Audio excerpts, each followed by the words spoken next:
So this is covered very clearly in our labour and birth YouTube videos on our hospital website, but I'm happy to explain it quickly here and now. So basically you're waiting for contractions that are lasting a minute, coming every 5 minutes, consistently for an hour. So these are long, strong contractions. You'll be breathing through these contractions at the point in which it's time to come in.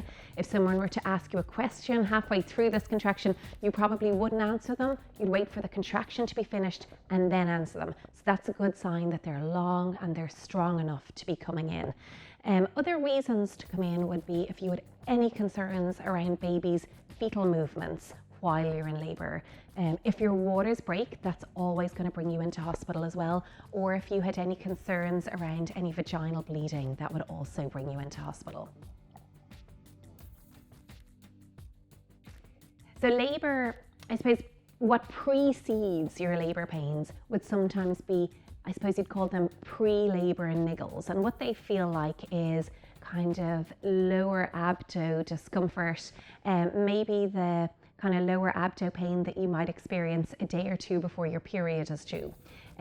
What you'll find is over the course of the day or days, that'll get a little bit stronger and a little bit more uncomfy. Now that's not labour yet, okay, so they're pre-labour niggles.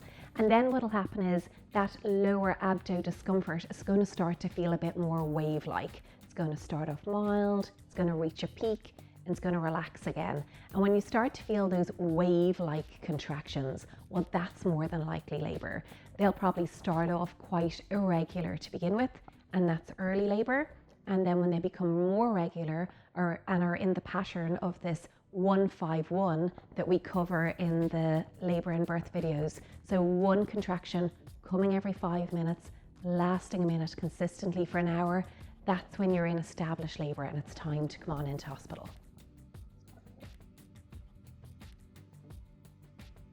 So false labour wouldn't really be, I suppose, terminology that we use here in the Rotunda, but I think what it refers to is maybe when you're not yet in established labour. So maybe this is these early contractions that I suppose if you were to come into hospital and we were to assess you, assess baby, assess the neck of the womb, maybe the neck of the womb, it wouldn't be that 3 centimetres yet if these contractions are still quite mild and irregular.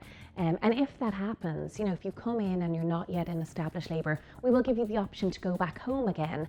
And this happens from time to time, and you go home and you wait for those contractions to get a little bit longer and stronger, and then you come back into us again. But I wonder if that's what women refer to when they say false labour. They kind of feel they thought it was it, but when they came in, they were told they're not quite there yet. So if your waters break, we always ask you to come on into the hospital. So this can confuse women sometimes because they will remember that, she said when those contractions were 151, I was to come in, but now my waters have broken and my contractions aren't yet that regular.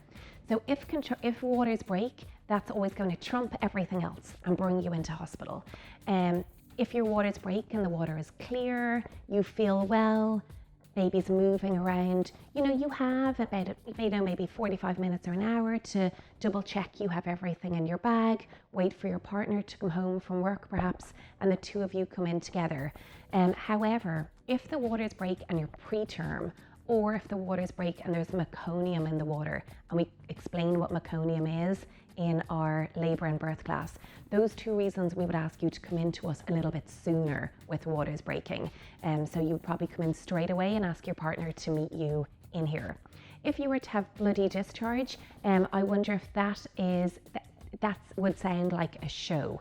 And again, we cover this in our labour and birth videos, and this, I suppose, is a very normal physiological process. So if you were to see a show, and if you watch those labour and birth videos, you do see a picture of a show, we show you one.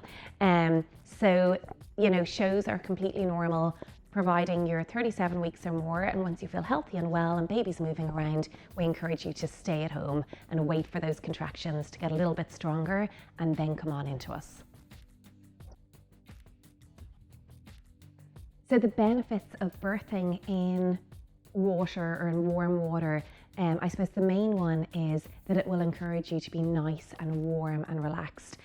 If you've watched our labour and birth videos on our website, you'll have an awareness of how the hormones work in labour. And when we're nice and relaxed, our body produces oxytocin. And when our body produces oxytocin, that encourages our contractions to happen. So warm water encourages oxytocin, oxytocin encourages contractions. So warm water is actually really good for labouring.